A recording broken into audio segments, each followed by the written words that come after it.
www.historyofindia.com पर आज मैं आपके साथ 20वीं शताब्दी के श्रेष्ठ चिंतक, ओजस्वी लेखक तथा यशस्वी वक्ता एवं स्वतंत्र भारत के प्रथम कानून मंत्री डॉक्टर भीमराव अंबेडकर के अनमोल विचार शेयर करूंगा।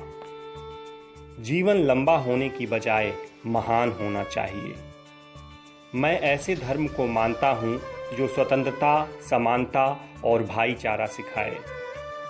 सबसे पहले और सबसे आखिर में हम भारतीय हैं।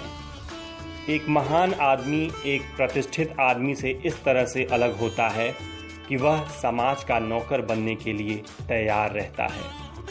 लोग और उनके धर्म सामाजिक मानकों द्वारा सामाजिक नैतिकता के आधार पर परखे जाने चाहिए। अगर धर्म को लोगों के भले के लिए आवश्यक मान लिया जाएगा तो और किसी मानक का मतलब नहीं होगा। मैं किसी समुदाय की प्रगति उस समुदाय की महिलाओं ने जो प्रगति हासिल की है उससे मापता हूँ। बुद्धि का विकास मानव के अस्तित्व का अंतिम लक्ष्य होना चाहिए। हिंदू धर्म में विवेक, कारण और स्वतंत्र सोच के विकास के लिए कोई गुंजाइश नहीं है।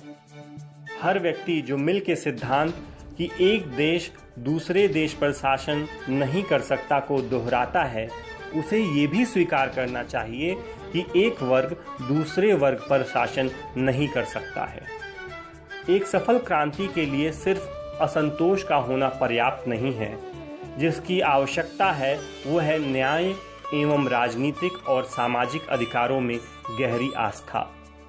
कानून और व्यवस्था राजनीतिक शरीर की दवा है और जब राजनीतिक शरीर बीमार पड़े तो दवा जरूर दी जानी चाहिए।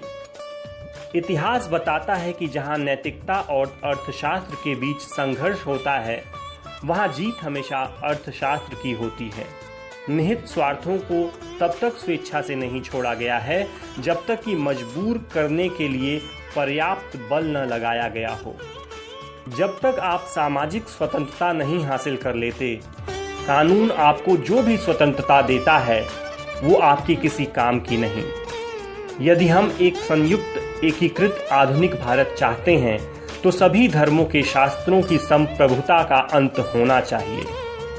सागर में मिलकर अपनी पहचान खो देने वाली पानी की एक बूंद के विपरीत इंसान जिस समाज में रहता है वहां अपनी पहचान नहीं खोता।